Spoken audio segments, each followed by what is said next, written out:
عدنانی حەمەی مینا ئەندامی سەرکردایەتی یەکێتی نیشتیمانی کوردستان و ئەندامی وەفدی یەکێتی بۆ ئێران لە سلێمانی و لەگەڵمان دەبێت. کاک عەدنان ئەم کاتت باش، ینی ئەوەی کە باس کراوە سەبارەت بە شەڕی دژی داعش پەیوەندیەکانی هەرێم و بەغدا گفتوگۆتان کردووە، چی وترا لەم دوو پرسەدا لەگەڵ بەرپرسانی کۆماری ئیسلامی ئێران؟ بەڵێ ئەو مەسئلانەی کە باست کە دیارە وەفدەکە لە هەموو ئەو دیدارانەی کە لەگەڵ بەرپرسە باڵەکانی کۆماری ئیسلامی ئێرانە دانیشت قسەی لەسەر کردووە مەسئلەی هاوکاریکردن بۆ بنبڕکردنی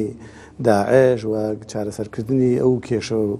گرفتانەی کە ئەمڕۆ لە عێراق و لە کوردستانە هەن یا لە بینی کوردستان و عێراق هەن پێویستە چارە سەری بنەڕەتی بۆ ئەو کێشانە بدوژێتەوە بۆ ئەوی بێتە هاوکارێکی گرنگ بۆ چارەسەرکردن و کێشەی داعش و بنەبڕکردنی و هەروەها بۆ چارەسەرکردنی کێشەکانی کوردستان و عێراق. ینی چارەسەرکردنەکە بە چه ئاراستەیەک، ینی ئەوەی کە پەیوەندی هەیە بە شەڕی داعش، ینی چی وترا بە تایبەتی لەبارەی پرۆسی کۆنتڕۆلکردنەوەی مووسڵەوە بۆ نمونە؟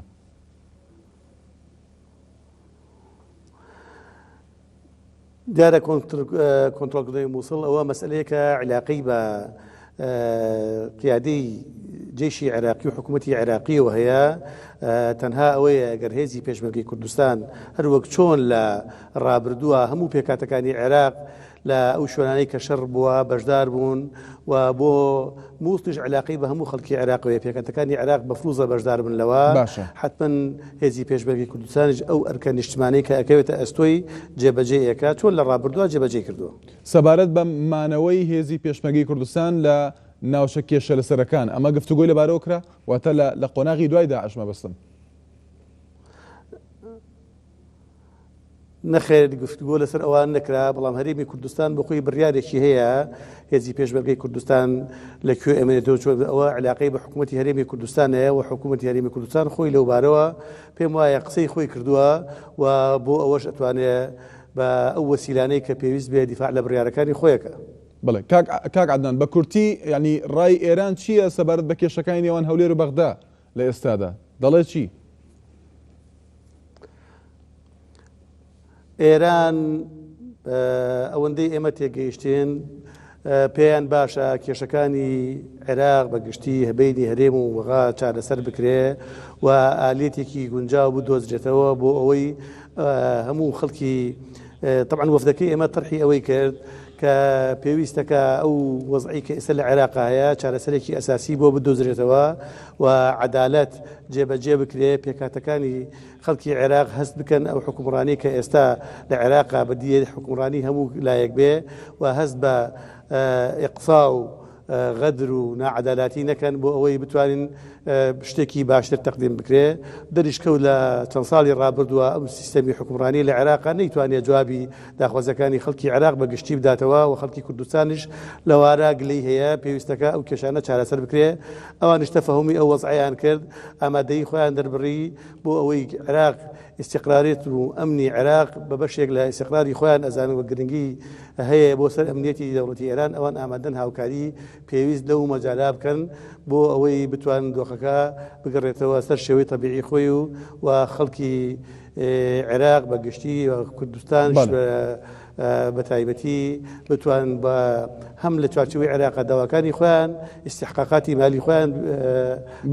ئەوان ئەوەی پێیان بکرێت لەو مەجالا قسوور ناکەن. لە نیسانی ئەم ساڵدا لێک تێگەشتنی هەنادەکردنی نەوت و غازی هەرێمی کوردستان لە ڕێگەی ئێرانەوە و ژۆکرا، بەڵام تا ئێستا جێبەجێ نەکراوە. تا چەند ئەمە خراە بەرباس لە سەردانەکەی ئێوەدا؟ لە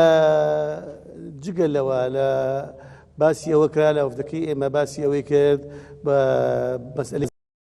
کاروکاری لە مەرزەکان باشتر تەسیلات بکرێ و مەرزی تر بکرێتەوە، مەسەن بۆ نمونە هاوکار بن لەکردنەوەی مەرزی کێلێ و مەرزەکانی تر و حکوومەتی هەرێمی کوردستان بۆ خۆی لێگەشتێکی لەگەڵ جمهوری ئیسلامی ئێرانە و عێراقیش موافقەی کردووە کە نەوت لولەی نەوتی هەرێمی کوردستان بە ئاگاداری عێراق بچێتە ئێران. ئەمەش باس کرا بۆ ئەوان هەوڵ بدەن لەو مەسئلە هەم هاوکار بن و هەم زوو بچێتە بواری جێبەجێکردو هاوکاری حکوومەتی هەرێمی کوردستان کە حکوومەتی هەرێمی کوردستان ئەو مەسئلەی لەلای ئەوان طرح کردو ئەوانش موافق بوون. سەردانەکەی ئەوە سەردانێکی حەزبی بووە ڕای کۆماری ئیسلامی ئێران چییە لەبارەی کێشە ناوخۆیەکانی یەکێتی نیشتیمانی کوردستانەوە؟ کێشەی ناوخۆی یەکێتی نیشتیمانی کوردستان ئەگەر هەبێ لەوێ باز نەکراوە